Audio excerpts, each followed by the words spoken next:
aula é sobre semântica de referência, então vou estar falando aí nos próximos slides um pouquinho desses conceitos e também falando sobre arranjos,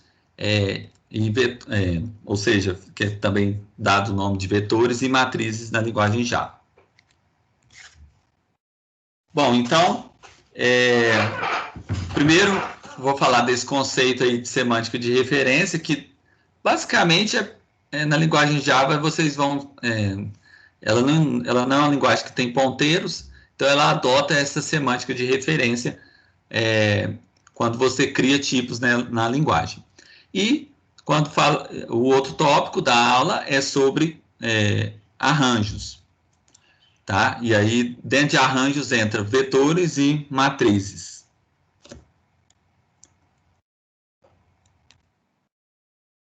Bom, ok, beleza, então vamos lá.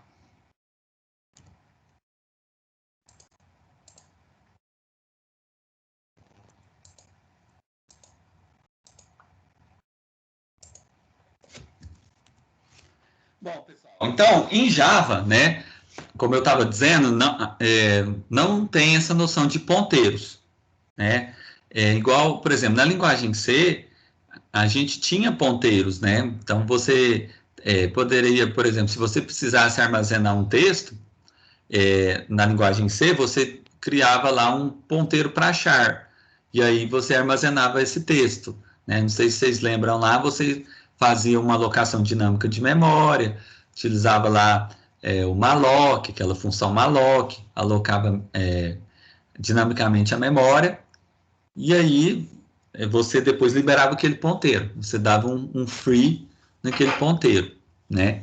É claro que para usar a função malloc, lá do C, você precisava lá usar bibliotecas padrões do C, como stdio, stdlib, por aí vai, né? Só que na linguagem Java, a gente não tem ponteiros, né? Então, a gente não precisa alocar memória e nem liberar memória. A gente não precisa liberar os ponteiros como na linguagem C. Tá, mas no lugar disso, o que o Java implementa? O Java, ele implementa uma coisa chamada de semântica de referência. A ideia dessa semântica de referência basicamente é o seguinte: quando você cria lá, por exemplo, uma classe Java, você está criando um tipo. Assim como é a string, o float, o integer, que são tipos, pois bem, você também, quando cria uma classe no Java, você também está criando, na verdade, um tipo, né? Então, por exemplo, vou dar um exemplo. Olha, você cria lá uma classe C. Então, ela está dentro de um arquivo c.java. Então, na verdade, o que você acabou de criar é uma referência para um objeto do tipo C. Então, quando você declara lá dentro da sua classe, você faz, por exemplo, C e dá um nome de obj, né, de objeto, por exemplo. Então, você tem um objeto do tipo C, você tem uma referência para a classe C. Ah, mas essa referência fica onde? Fica na memória principal, né? Então, só que desse jeito aqui, você ainda não alocou um objeto do tipo C. Esse objeto ainda está nulo. Ele é do tipo C, mas ele está nulo, né? Como que eu faço para criar o objeto? Ele não foi criado, ele só está declarado aqui. Você só declarou que o obj é do tipo C, mas você não criou, propriamente dito, o objeto. Quando que você vai criar? É o que a gente estava vendo. Quando eu preciso criar, ou melhor, instanciar um objeto, eu tenho que utilizar a palavra reservada new. Então, quando eu faço obj, que é o nome do meu objeto, né, igual a new C, nesse momento, sim, eu estou criando um objeto e ele é do tipo C, né? Então, nesse momento, sim, eu criei esse objeto e a ele eu associo uma referência. Então, esse objeto, ele fica armazenado ali na memória principal. Ele tem uma referência lá na memória principal.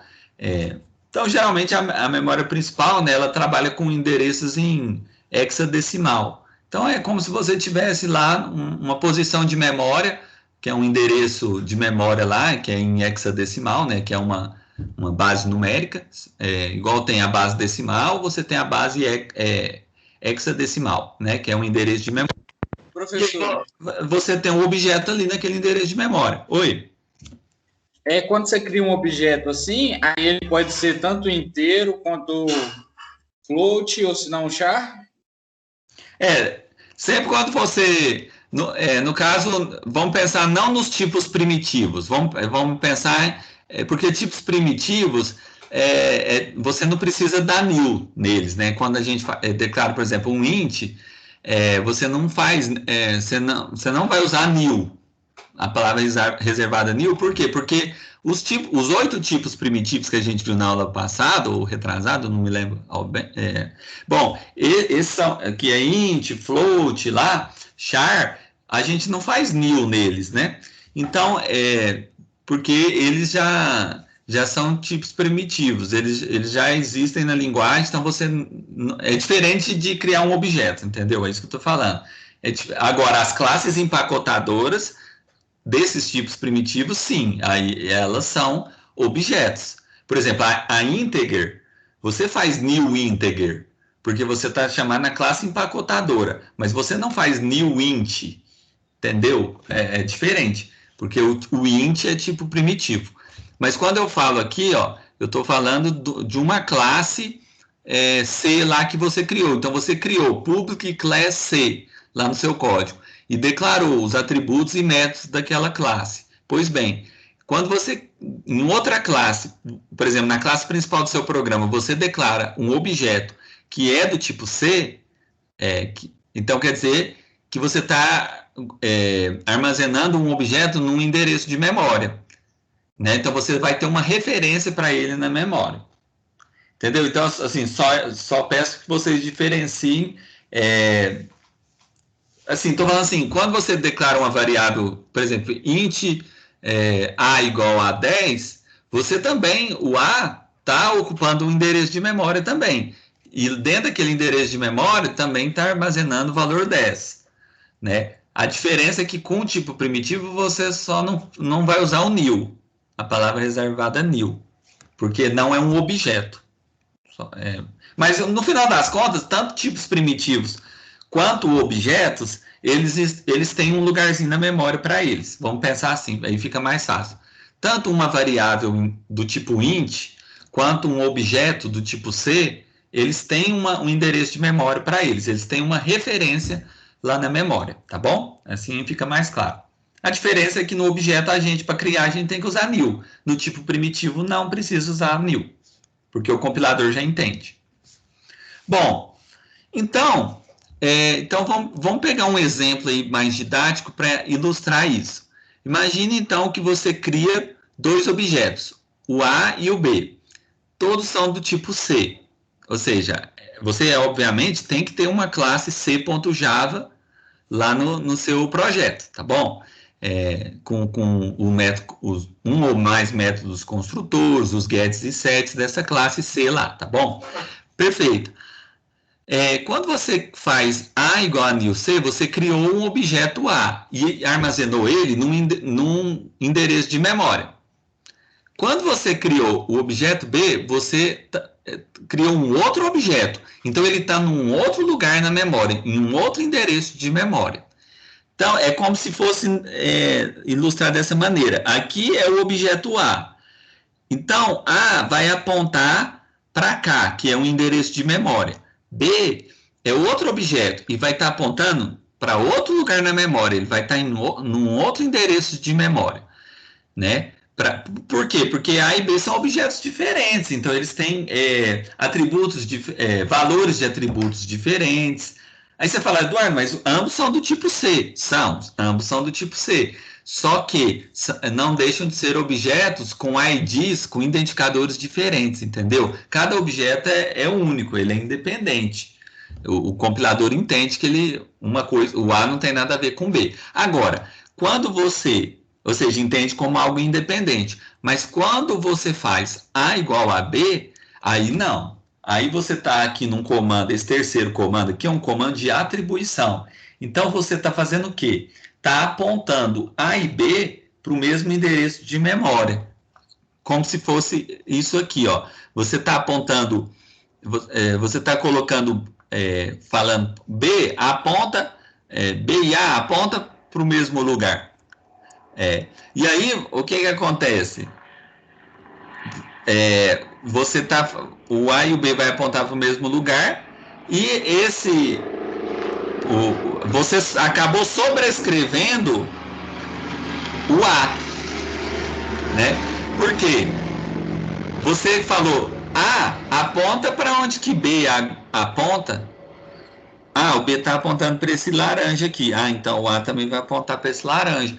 Você falou para o A deixar de apontar para onde ele estava apontando e passar a apontar para onde que B está apontando. Ó. Você fez A igual a B. Então, o A perde a referência para essa caixinha azul, vamos dizer assim. Porque ele mudou a referência dele, né, o endereço de memória dele. Aí você me pergunta, mas tudo bem, Eduardo, então quer dizer que agora o A, como você sobrescreveu o endereço de memória do A e falou para ele apontar para onde que B apontava, quer dizer que então o A perdeu a referência para aquele endereço de memória antigo que ele apontava antes? Sim, exatamente. Então ele perde a referência para essa caixinha azul. Olha aqui, o A não apontava para o azul, mas você não mudou a direção dele? Falou para ele apontar para o endereço de memória de B? Pois é.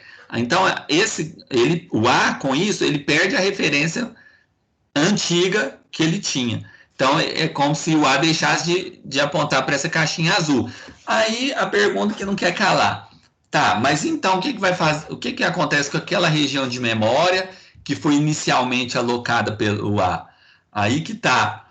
O Java tem um mecanismo que é um coletor de lixo, que de tempos em tempos ele vai e limpa a memória. Então, é como se ele limpasse aquelas referências que não estão sendo usadas. Então, ele faz uma limpeza mesmo na memória. Então, tá vendo como o Java é bem diferente de C nesse aspecto? Porque quem programou em C e trabalhou com ponteiros, sabe muito bem o que eu estou dizendo. Você tinha que fazer malloc, mas depois você teria que dar um free nos ponteiros. Você manualmente, o desenvolvedor, teria que liberar esses ponteiros.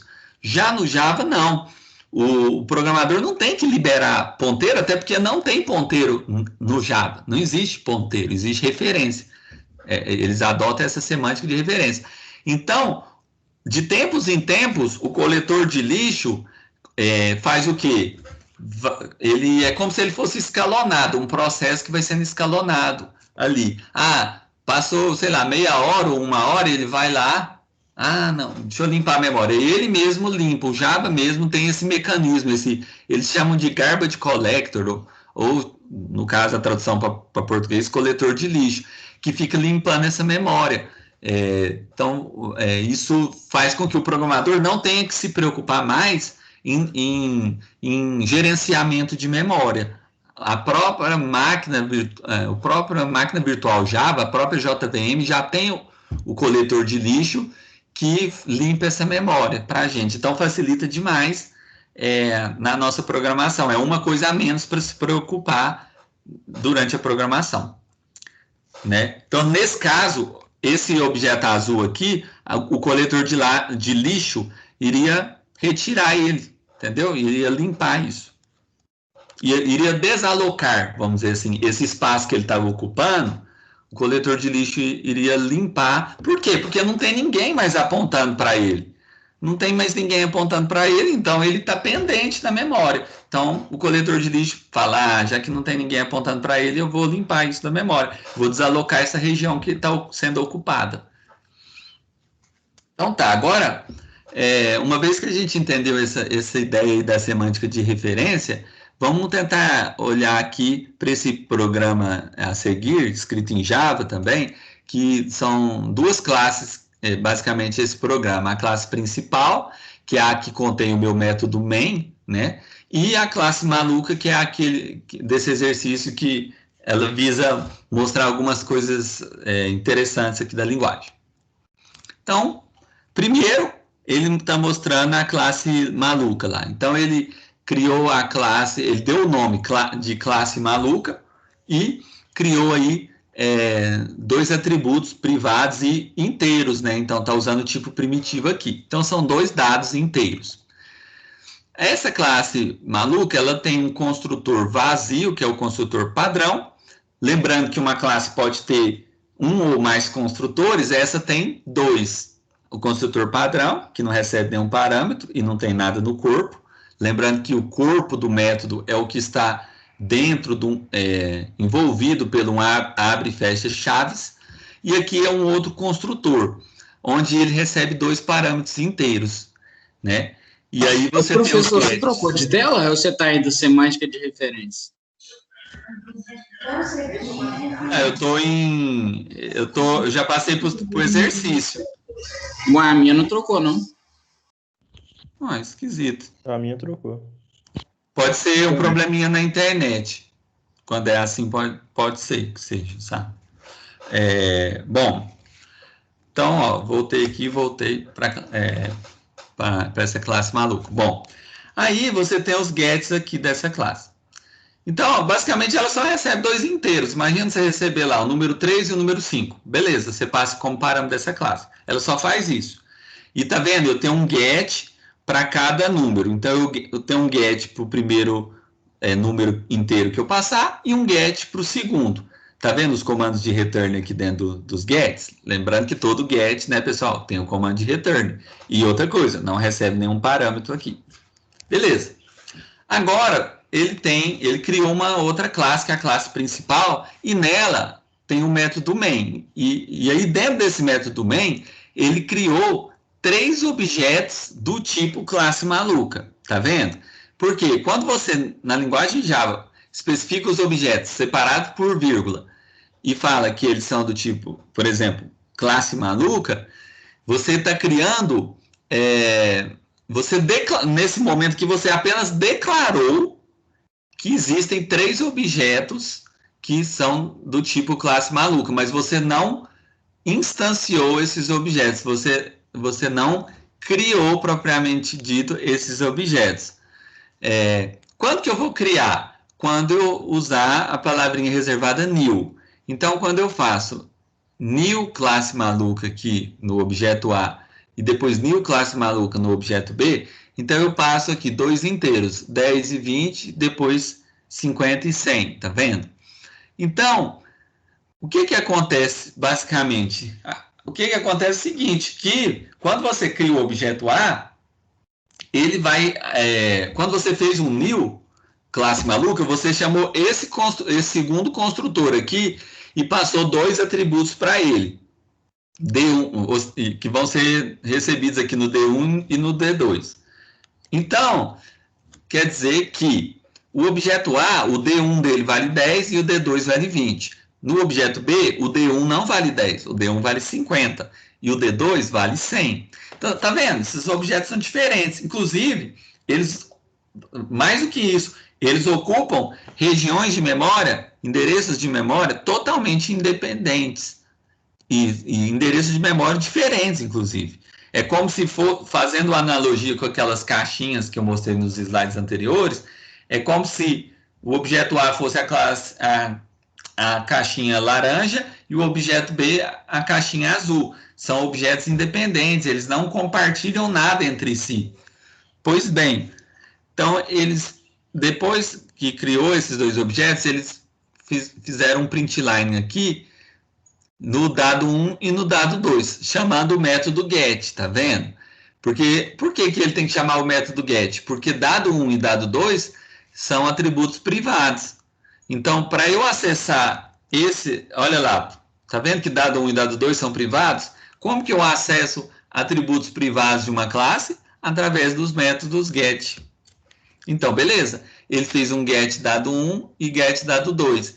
Então, isso vai imprimir no terminal, né, no console lá do seu IDE, vai imprimir os valores, por exemplo, 10 separado por espaço, 20. E depois 50 separado por espaço, 100. Entendeu? Basicamente isso. Agora, beleza. Agora, se você vem... o A estava apontando para um lugar lá, né, na memória. Só que quando você vem cá e modifica aqui, ó, você cria novamente o A, tá vendo que ele...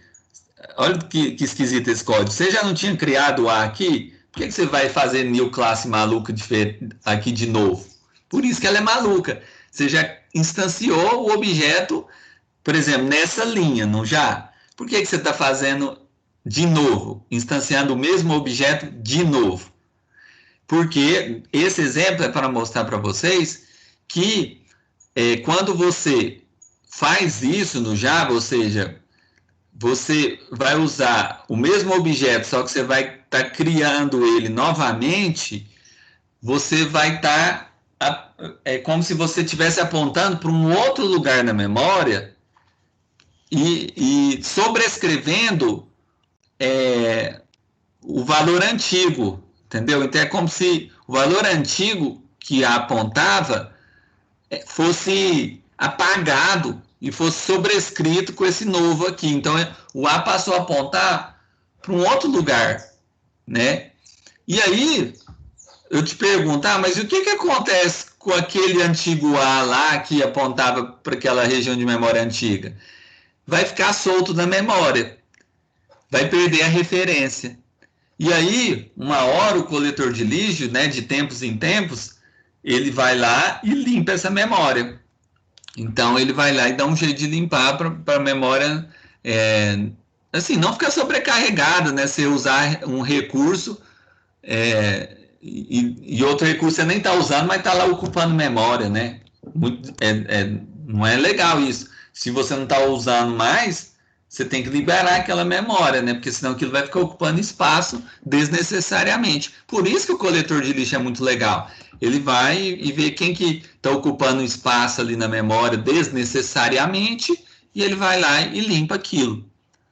Agora, quando você faz objeto B igual a objeto A, o que você está fazendo? Você está mudando, vamos dizer assim, a referência de B também. E aí você está falando B, aponta para onde que o A está apontando agora. Qual A? Esse último A, né? Esse último A aqui, que o D1 vale 30 e D2 vale 60. Só lembrando, né, pessoal, que essa ordem aqui do construtor diz muito. Eu sei que o D1... Eu sei que, por exemplo, é diferente de você fazer int D1, int D2, é diferente de você fazer int D2, int D1. Porque se você inverter esses parâmetros, você inverte os valores de D1 e D2, tá bom? Só lembrando disso. Então, quando você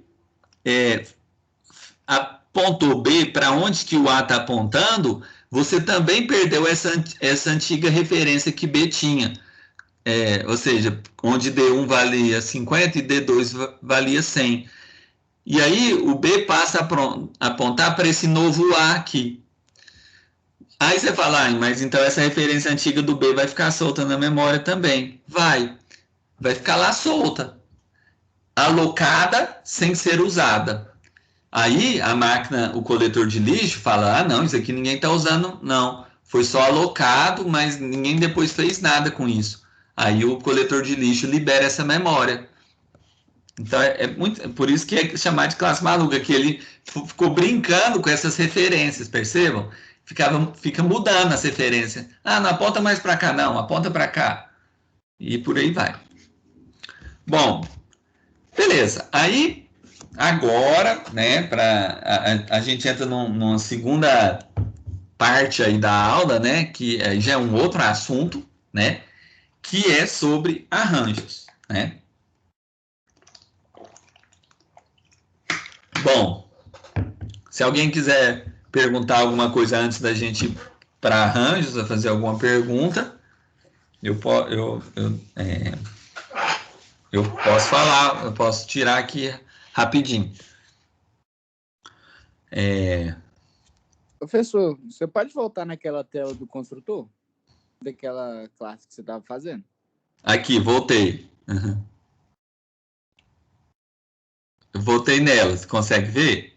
Ah, tá. Aham, tô vendo. Aí, tipo, aí só tá declarado inteiro, né? Se você colocasse um string lá na outra tela do programa que você tava fazendo, não daria, né? Colocasse o nome em vez de números. Você.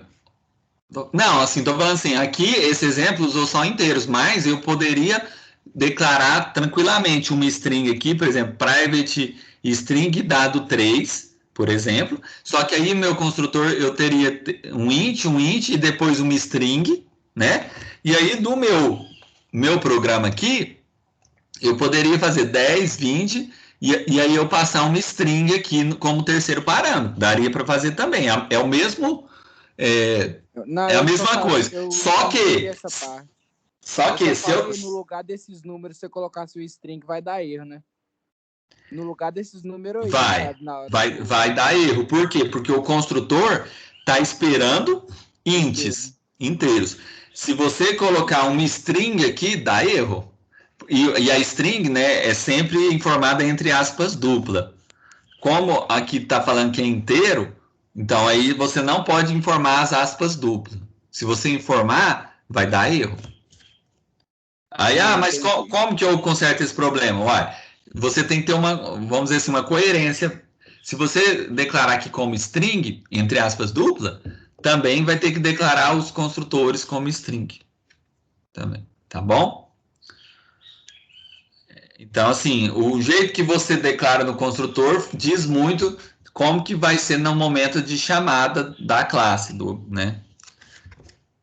Porque como lá falou que é inteiro, na hora de chamar, você chamar aquele objeto, criar aquele objeto, você vai passar inteiros. Né? Se passar string vai dar erro. Bom, então eu vou falar um pouco de arranjos. Né? Arranjos, quem já estudou a linguagem C, viu lá vetores e matrizes. Né?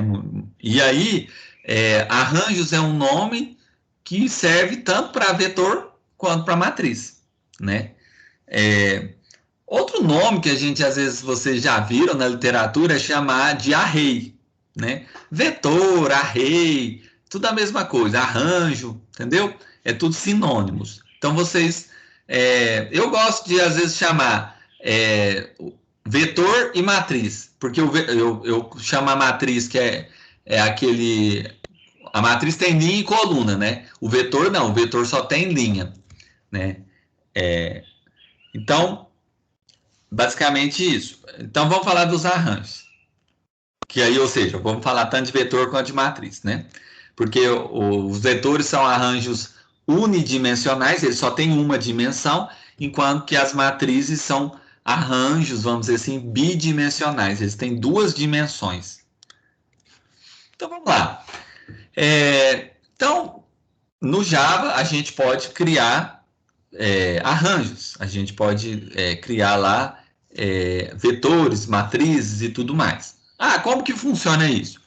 Muito parecido com era lá na linguagem C. Quando você precisa declarar um arranjo, você usa o abre e fecha colchete, né?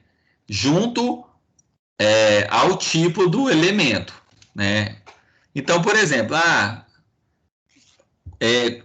essa instrução aqui, o que ela está dizendo? Ela está dizendo que tanto A quanto B são arranjos, ou seja, são vetores do tipo int. Beleza? É isso que ela está falando. Você tem dois vetores diferentes, são diferentes, mas que dentro deles armazena números inteiros. Agora, é diferente essa instrução dessa instrução aqui.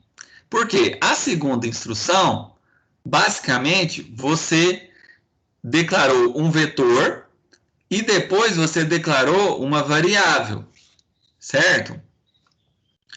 Então, a gente não pode falar que B é um vetor de inteiro aqui, nada disso. B, nesse caso, é apenas uma variável inteira. Qual a diferença, então, do vetor para variável? Por que você está falando em vetores? Uma ótima pergunta. Bom, verdade é o seguinte, quando a gente fala em variáveis, eles só armazenam, elas, né, no caso, um único valor. Então, você faz, por exemplo, vamos pensar aqui, deixa eu abrir um bloco de notas aqui.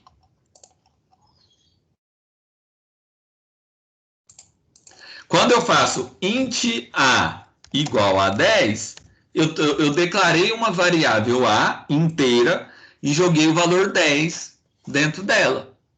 Mas eu posso chegar na outra linha e fazer a não é 10 não, a é 12. E aí eu sobrescrevo o valor que a estava armazenando anteriormente na linha 1, que era 10. Mas está vendo? A é uma variável inteira, a não é um vetor. Então, como ela é uma variável, ela só armazena um único valor. Agora, nos vetores, você pode armazenar um conjunto de valores. Imagina que você queira armazenar esses números: 2, 3, 5, 8 e 10. Tá vendo? Você tem vários números que você quer armazenar, e aí por isso que você vai precisar de um vetor. Então, você vai ter que ter agora, ó, alguma coisa assim. Só que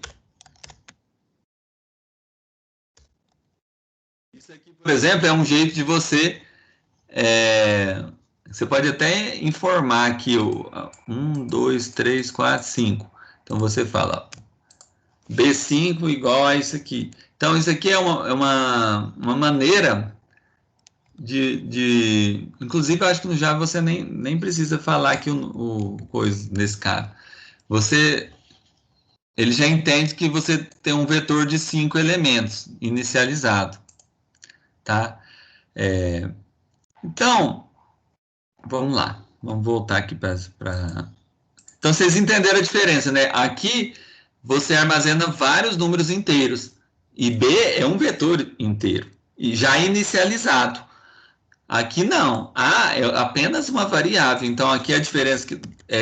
aqui, ó, vou pôr um comentário. A é variável. Do tipo int. E armazena um único valor. B não é variável. B é vetor. Tá bom? E armazena um conjunto de valores inteiros. Tá vendo? São 5 valores aqui. Esse B já está até inicializado. Quando você quer inicializar um vetor no Java, você tem que fazer desse jeito o código e colocar entre abre e fecha chaves para inicializar um vetor no Java. Então tá. Professor. Oi. Por exemplo, nesse int a gente está chamando de a posição de memória na qual está armazenada o número 10, né? O número inteiro 10. Isso. É isso. Agora, na verdade, assim, a é o nome que você deu para sua variável e essa variável, ela ocupa um endereço de memória. Então, imagina aqui, ó. Vamos pôr aqui, endereço de memória lá. Aí, o seu endereço de memória pode ser, por exemplo, um hexadecimal desse jeito aqui. 0x... F, sei lá, alguma coisa em hexadecimal. Aí, nesse lugarzinho lá, nesse endereço de memória, tem um A lá, com valor 10 lá. Tipo, alguma coisa assim, nessa região de memória. Fica lá. Entendeu? Aí o senhor disse que B não é variável, né? Não, o B, ele é um vetor, porque ele armazena um conjunto de valores. Aí, por exemplo, em C, se você declarava um vetor, o nome do vetor designava, é como se fosse um ponteiro, né? Designava a posição de memória do primeiro elemento. E aí, Isso. só que você disse que não tem ponteiro na linguagem Java. Aí, B designa o que ali, no caso? Realmente, na linguagem C, B era um ponteiro para o primeiro elemento. Exatamente. Para o primeiro elemento. Já na linguagem Java, a gente não tem a noção de ponteiro, mas o B, ele vai estar numa outra endereço de memória que vai estar apontando para o primeiro elemento também. Não é apontando, mas ele vai estar... porque fala ponteiro como se tivesse... ele não é... Como se diz, não é um ponteiro, mas imagina o seguinte, imagina um outro endereço de memória lá. 0x0ff, sei lá. Aí, o B vai estar nesse endereço de memória e ele vai estar, ele vai estar guardando a posição de onde começa esse vetor, entendeu? É mais ou menos isso. Ele vai estar... Ele é como se fosse um ponteiro, mas ele não é um ponteiro. É mais ou menos isso. É a diferença. Obrigado. Professor, tem como eu colocar o A dentro do vetor B? Tipo, int B, a posição 3, eu colocar igual a A. Aí eu tiro 5 e coloco 12? Você fala assim, dentro do... Tem como você, por exemplo, sobrescrever, fazer assim, A, B... O 5 está na posição 2, ó, porque é 0, 1, sempre o vetor começa na posição 0. Então, você pode fazer, por exemplo, B2 igual a A, por exemplo. Aí você está jogando o A nessa posição aqui, ó. Então, ele vai sobrescrever. Ah, não é 5 mais não. É A. A está valendo quanto na linha 3? 12. Então, ele vai jogar 12. Vai substituir. Após a execução dessa linha de código, ele vai jogar no lugar de B2, que é 5, ele vai jogar o valor de A. O último valor de A também, né? Que é 12. Não esse primeiro, o último valor de A, entendeu? Sempre o último. Porque esse daqui já se perdeu. Oi? Na inicialização do vetor, também posso fazer isso, né? Já colocar o A ali. Por exemplo, 2A, 5, 8, 10. Não pode. Não pode. Assim, porque isso aí o compilador Java não entende. Assim, você colocar 2 a 5 assim, né? Não, ele não entende, né? Pode não. Não. Tá certo. Assim, ele vai pensar que isso é um caractere, né? Senão ele vai achar que você está misturando letra com número, e aí o Java ele é fortemente tipado, né? Então ele tem essa característica de ser fortemente tipado. Então ele fala assim, dentro desse vetor só pode número, não pode letra, né? Então ele não deixa, não. Dá erro de compilação. Bom, então vamos lá, vamos continuar aí.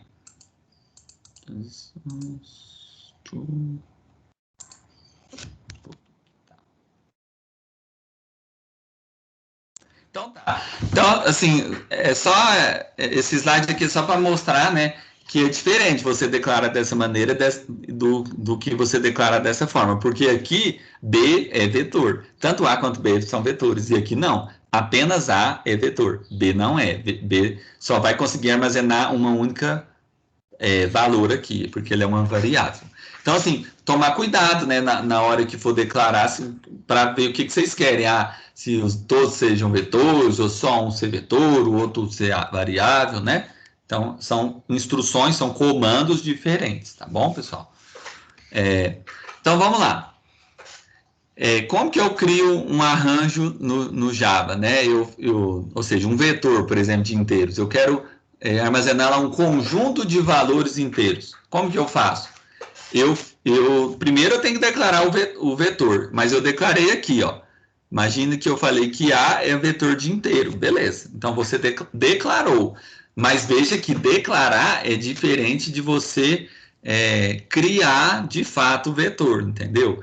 Porque você tem que declarar o vetor para o programa e depois criar o vetor de fato, alocando memória para ele. Desse jeito aqui, você só declarou. Se você só declarar o vetor e já tentar colocar alguma coisa dentro dele antes de criar o vetor, vai dar null pointer exception. Entendeu os passos? Primeiro, eu declaro o meu vetor. Segundo passo, crio o vetor. E terceiro passo, eu coloco alguma coisa dentro desse vetor. Então, primeiro passo, declarei meu vetor. Apenas declarei, mas não criei. Falei que ele chama A. Agora, segundo passo, fiz um new int e falei que o tamanho desse vetor é 4. Ou seja, eu criei um vetor mesmo agora. E falei que ele tem tamanho 4. Então, aloquei 4 posições de memória para aquele vetor. Então, e dizendo para o compilador que só pode armazenar números inteiros. Não pode armazenar ponto flutuante, por exemplo, números em ponto flutuante, né? Então, assim, uma altura de uma pessoa já não daria para ser armazenada dentro desse vetor. Por quê? Porque a altura é quebrado o número, né? Por exemplo, a pessoa tem 1,64 m, 1,70 m, 72. Quer dizer, você tem um ponto flutuante. Aí, obviamente, não daria para armazenar alturas, pesos dentro desse vetor. Mas, por exemplo, idades, sim, porque a idade é um número inteiro. A pessoa tem 32 anos, tem 30, tem 24, por aí vai. São números inteiros. Pois bem, então, após eu declarar o vetor A, eu criei o vetor A e aloquei 4 posições de memória. Beleza, o A vai estar apontando, não é apontando, mas o A vai armazenar esse endereço de memória aqui. Onde que está... o A vai armazenar um endereço de memória também. Ele vamos falar assim, que o A vai estar associado a um endereço de memória, vai estar referenciando o endereço de memória. Pois bem, aí o que acontece?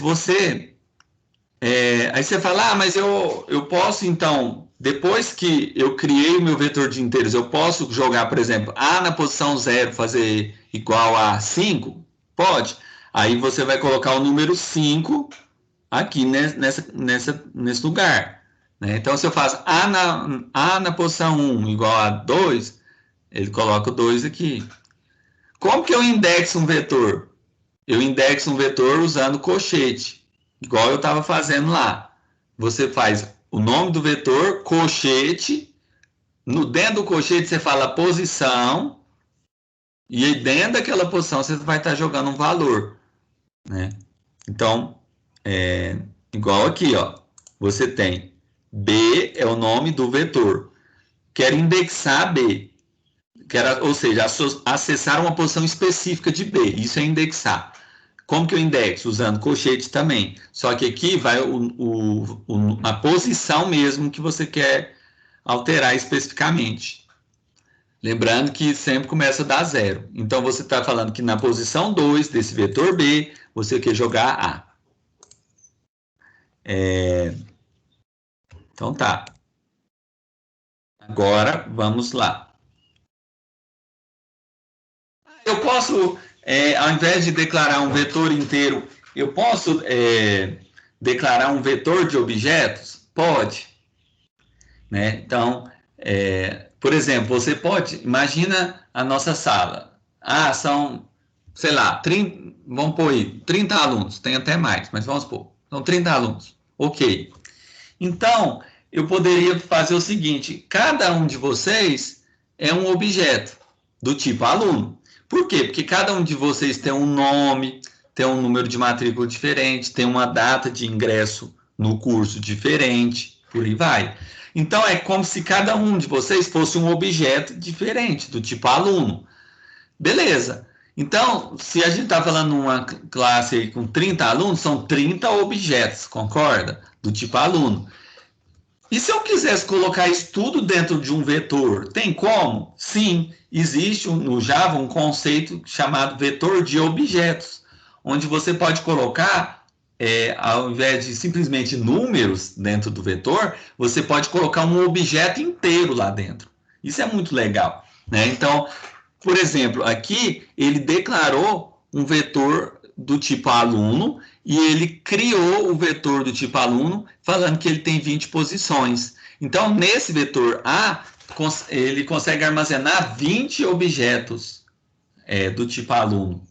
Se a gente quisesse armazenar mais, a gente tem que mudar aqui, ó, a gente pôr 30. No nosso caso, a gente queria armazenar 30 objetos. Então, coloca 30 aqui para criar um pouco mais na memória, alocar um pouco mais de memória.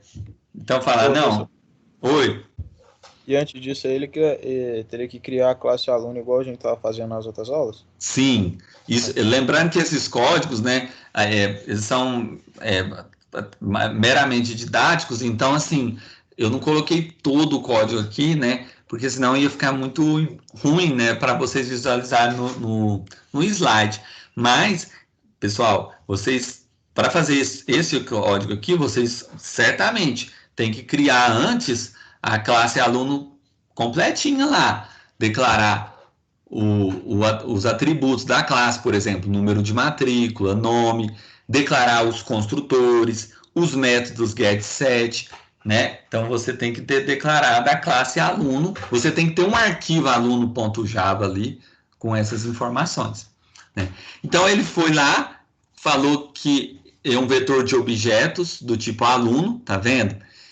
Tá vendo o colchete aqui para indicar que é vetor? Tá vendo que do lado esquerdo desse colchete fala a palavra aluno, ou seja, está falando o tipo desse vetor, que ele não é, por exemplo, int, ele é aluno mesmo, ele é um vetor de objeto. Então, ele consegue armazenar objetos. Por exemplo, na posição 0 dele, ele armazena um objeto aluno. Na posição 2, ele vai armazenar um outro objeto aluno, e assim por diante. Então, quando você falou new aluno 20, você falou que esse vetor ele consegue armazenar até 20 alunos. Se você precisar armazenar 100, você teria que pôr new aluno 100, e por aí vai. Que aí você conseguiria armazenar no máximo até 100 alunos, né? Então, o que está dentro desse colchete diz muito sobre o tamanho do vetor.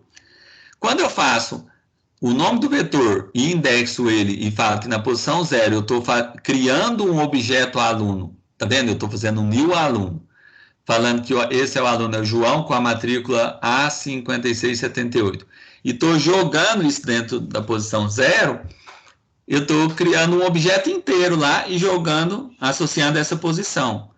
Na 2, eu estou criando um outro aluno, que é Marcos, e estou jogando o objeto todo na posição 2. Então, se você um dia quiser imprimir, por exemplo, os dados do João, você vai na posição 0 desse vetor A, e aí você vai já ter acesso a todos os dados do João, vai estar aqui só nessa posição 0, entendeu? O João, como se diz, todos os dados do João vai estar ocupando uma posição somente do seu vetor. Então, tá vendo que legal? Então, quer dizer que se eu tiver um objeto e ele tiver 20 atributos, né? Por exemplo, um objeto assim, sei lá, mais complexo, tipo uma nota fiscal, que você tem o valor da nota, o valor de ICMS, o valor de PIS, o valor de COFINS, a alíquota, 1 milhão de atributos, vamos supor, 10 atributos. Aí você pode criar um objeto daquele tipo e jogar tudo aquilo dentro de um vetor. Então, olha o tanto que Java dá para fazer coisas interessantes, né? Você dá para armazenar muita coisa nesses vetores de objetos, se você precisar. No nosso caso, são só 2 atributos aqui no exemplo, né, pessoal? Nome e número de matrícula. Mas eu poderia ter outros atributos de João, por exemplo, a data de ingresso no curso, qual é o curso que ele faz, a idade, a altura. Eu posso ter tanta coisa, tanta informação do João, e aí posso colocar toda essa informação só nessa posição 0 do vetor. Então, ou seja, na posição 0, tudo relacionado a João está lá. Na posição 2, tudo relacionado com o Marcos está lá. Aí você fala, mas e na posição 1 e 3? Não vai ter nada, pessoal. Por quê? Porque você não colocou nenhum objeto lá dentro, então elas estão vazias. São posições vazias, não tem nada, né, dentro delas, na memória. Tá, vamos pegar esse outro exemplo aqui, que tá vendo que ele declarou lá o A, né, falou que é um vetor de inteiro, falou que ele tem 10 posições, e ele declarou B sendo uma variável, né, não é um vetor. Então, B só armazena um único valor, enquanto o A pode armazenar até 10 valores, um conjunto de 10 valores. Pois bem, imagine só que se você faz, por exemplo, o D, né, que é uma variável aqui na linha de baixo, e você faz new int 3, isso dá erro de compilação. Por quê? Porque D não é vetor, D é variável. E aqui ele está fazendo como se D fosse um vetor de 3 posições. Mas D, no momento da declaração, você declarou ele como uma variável. E uma variável só armazena um único valor. Então, você não combina você declarar aqui como variável e nessa linha aqui onde está em vermelho, você tentar declarar um vetor, instanciar um vetor. A gente tem que decidir. Uai, D não é variável? Então, eu não posso declarar D como variável e depois lá na frente tratar ele no meu código como sendo um vetor. Tem que declarar ele, então, já de cara como vetor, entendeu? Então, tem que ter essas coerências, né, pessoal? Então, isso aqui dá erro de compilação, né? O seu programa não vai compilar, porque aqui você, né, falou que é variável e aqui você está tratando como um vetor, o mesmo D. Outro problema que pode acontecer no código aí é, por exemplo, o A, ele é um vetor. Ficou muito claro, aqui tem um colchete do lado inteiro, tá vendo? Então, você está falando que A tem 10 posições, é um vetor de 10 posições inteiras e tudo mais. Bom, se você pegar esse vetor, qual é a última posição de A? É a 9, né, pessoal? Por quê? Porque um vetor, ele vai da posição 0 até a n-1. Então, um vetor com n posições, ele vai de 0 a n-1. Então, se tem 10 posições, o vetor vai de 0 a 9. Mas o que ele faz nessa linha de código aqui em vermelha? Ele tenta colocar na posição 10 o valor 5. Opa, mas o A não vai até a posição 10, ele vai até a posição 9. Vai sempre uma a menos, não é? Se aqui é 10, qual que é a posição máxima? 9. É sempre uma a menos do que está declarado. Então, como você declarou, você criou e falou que é 10, então a posição máxima vai até 9. Só que aqui nesse código você está tentando colocar na posição 10. Essa posição não existe, né? Você está tentando acessar uma posição inválida. E isso dá um problema de... isso gera uma exceção no seu código, porque você está tentando extrapolar os limites do seu array, do seu vetor. E isso é chamado de Array Index Out of Bounds. O que é isso, essa exceção? É uma exceção que está dizendo que você está extrapolando o tamanho os tamanhos do seu vetor, a área indexável do seu vetor. Oi, pode falar. Acabou concluindo aí. O B ele também, ele não pode ser vetor, não, né? Deixa eu ver. Ah, verdade. Esse B aqui, realmente, ele não pode ser vetor, né? Porque esse B aqui, ele é... Peraí. Int A, int B. Não, peraí. No caso do D, né? Int A igual a B. Esse B aqui, ele tá meio esquisito mesmo. Depois eu fiquei um pouco na dúvida, mas ele é... Realmente, ele não poderia ser declarado aqui. Isso aqui vai dar erro de compilação, né? Porque você pôs vírgula B aqui. Professor, isso aí tá parecendo com o slide que passou aí, ó.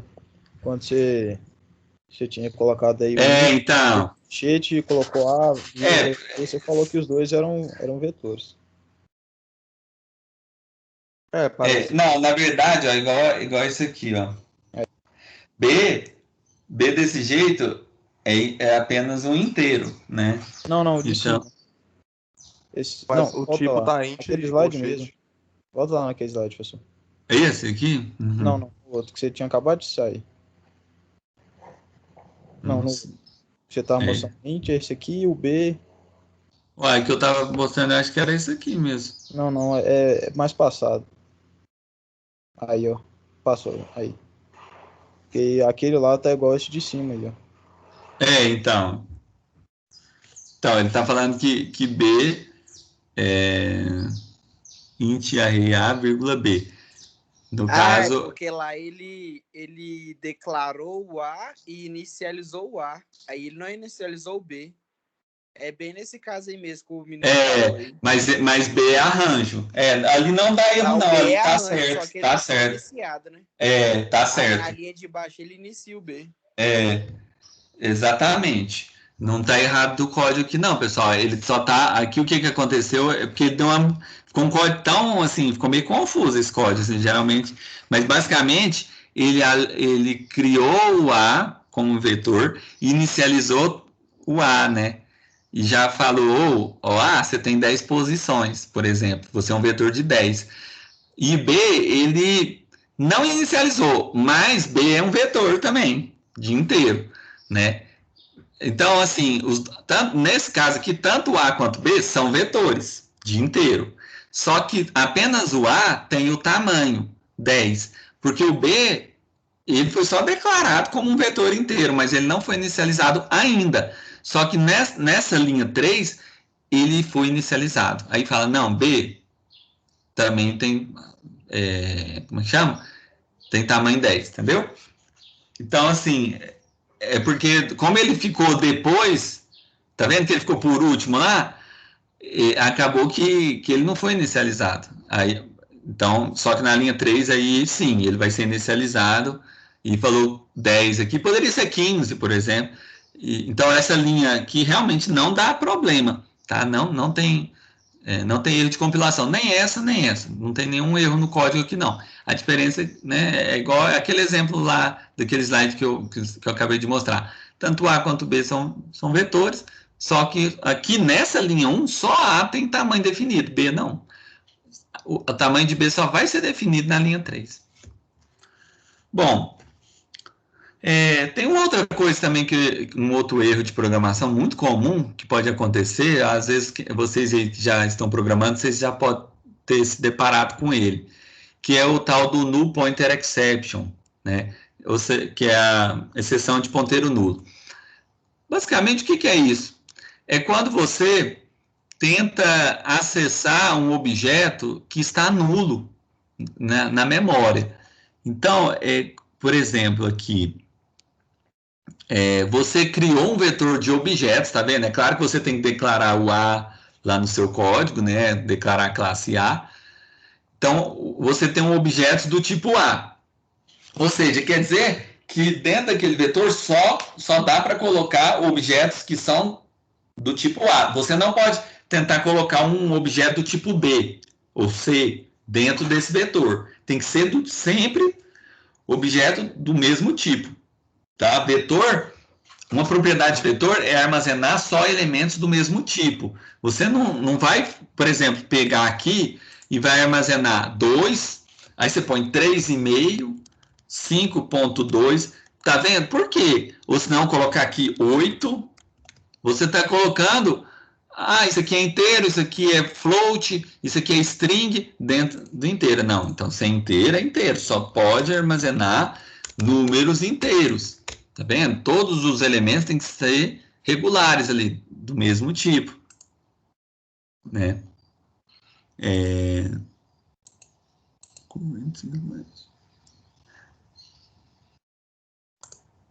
Bom, agora aqui, o que eles fazem? Ele criou um vetor de objetos do tipo A, então só dá para colocar ali objetos que são do tipo A, não dá para colocar um objeto do tipo B lá, né? Ou do tipo Z, por exemplo. Tá? Agora, ele foi lá, olha o que ele falou. Ele falou que esse vetor tem 5 posições. Então, consegue colocar 5 objetos do tipo A ali dentro, né? Aí ele foi na linha seguinte e ele criou um objeto e colocou lá dentro, tá vendo? Ele colocou na posição 1. Não, a posição 1 desse vetor não é a primeira posição, tá, gente? É a segunda posição, é um peguinho aí para vocês, não sei se vocês lembram disso, mas lembra que o vetor começa da posição 0? Então, se esse vetor é um vetor de objetos do tipo A, e ele tem tamanho 5, quer dizer que a posição máxima dele vai até 4, sempre uma a menos, né? Então, vai de 0 a 4, a área indexável desse vetor. Eu posso indexar de 0 até 4, até a n-1 ali, né? Se o vetor tem tamanho n, a área indexável dele é de 0 até a n-1, né? Então, ele criou um objeto A e jogou na segunda posição desse vetor, que é a posição 1, e mandou imprimir os valores ali dentro. Logo em seguida, olha só que interessante, ele indexou a posição 2 desse vetor e chamou o método imprime valores. Isso daí dá um problema, pessoal. Qual o problema? De null pointer exception. Por quê? Porque você não criou um objeto A e colocou na posição 2. Aqui ele criou, aqui não. Tá? É como se essa linha aqui não existisse e ele já fosse na posição 1 já imprimindo valores lá, mas sem criar um objeto antes, entendeu? Então, dá problema. Você primeiro tem que criar um objeto, igual ele criou um objeto A que tem os valores 1, 2, 3, e esse objeto A colocou na segunda posição do vetor, que é a posição 1. E depois mandou imprimir os valores. Até aqui não vai dar problema nenhum, só que é nessa linha aqui que vai dar o problema, porque ele está indo nesse vetor, ele nem colocou nada, não criou nenhum objeto A lá de novo e colocou valores lá na posição 2, e ele de cara já está chamando o imprime valores, tá vendo a diferença? Ele não tem uma linha desse tipo, ele de cara já chama imprime valores, sem jogar nenhum objeto na terceira posição do vetor, que é a posição 2. E aí, pessoal, como não tem objeto nenhum ali dentro, vai dar um null pointer exception. Por quê? Porque não tem objeto ocupando espaço nesse vetor, nessa posição 2. Bom, para terminar aí a aula, a gente termina falando de arranjos que não possuem apenas uma dimensão, igual vetores. A gente vai falar de matrizes, porque as matrizes, elas são arranjos bidimensionais, elas têm duas dimensões. Então, são dois colchetes, vamos dizer assim. Tá vendo? Em vez de ter um só, você vai ter outro abre e fecha colchete, para dizer que são duas dimensões, ao invés de uma. Então, quando se trabalha com matriz, lembra aquela ideia mesmo da matriz da matemática, que você tem as linhas, as colunas, uma matriz quadrada é o quê? Uma matriz cujo número de linhas é o número de colunas, é igual, né? Então, uma matriz ali 3x3, 2x2, é uma matriz quadrada, né? O número de linhas e o número de colunas é idêntico, é o mesmo. Então, por exemplo, que você vai e criou essa matriz, chamou de VET, e falou que ela tem 3 linhas e 4 colunas, e é inteiro. Então, quer dizer que você consegue armazenar quantos valores? Vamos ver se vocês estão sabendo mesmo de matriz. Quantos valores eu consigo armazenar numa matriz 3x4? 12, né? 12 valores, exatamente. Por quê? Porque cada linha tem 4 valores. Então, como são 3 linhas, dá 3 vezes 4, 12. Né? Então, mais ou menos, uma matriz é mais ou menos isso aqui, né? Imagina uma matriz aqui, M3x4 lá. Vou pôr entre parênteses aqui, só para...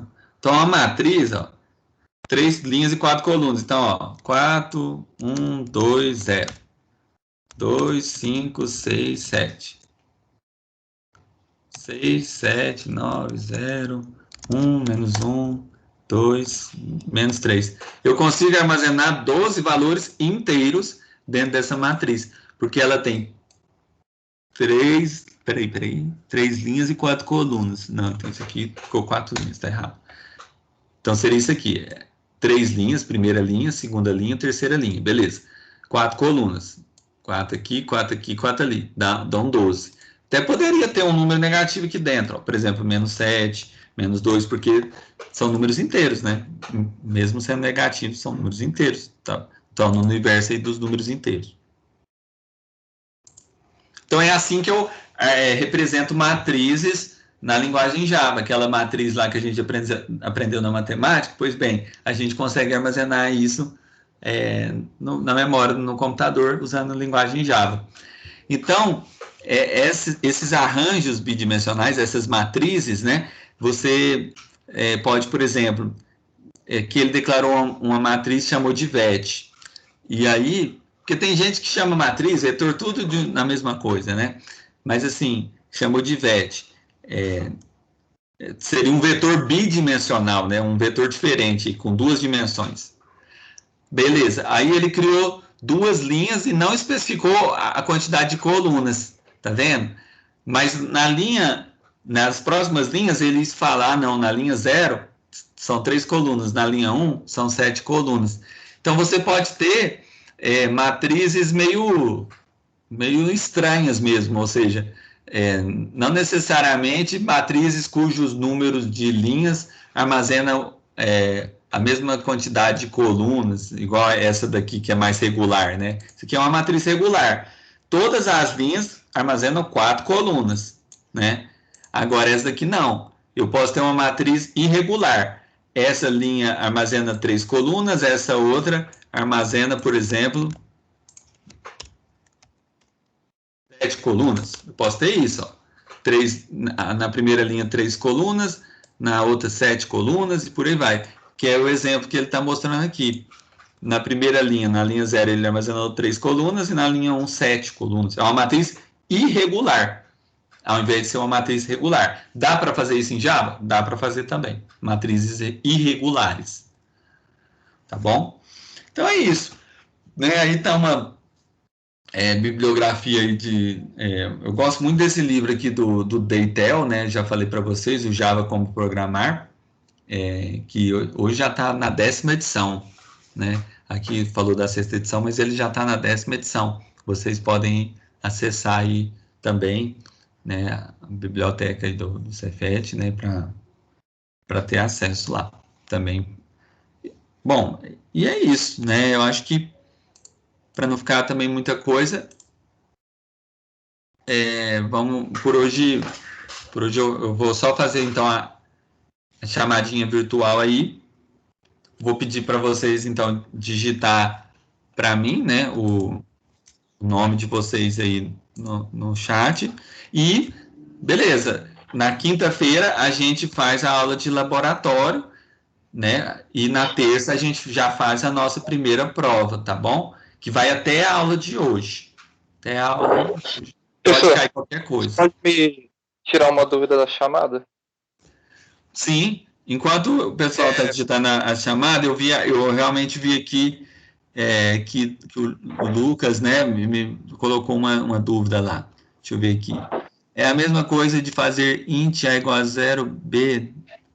Tá, você quer voltar no slide? Eu vou parar aqui a gravação para o vídeo não ficar muito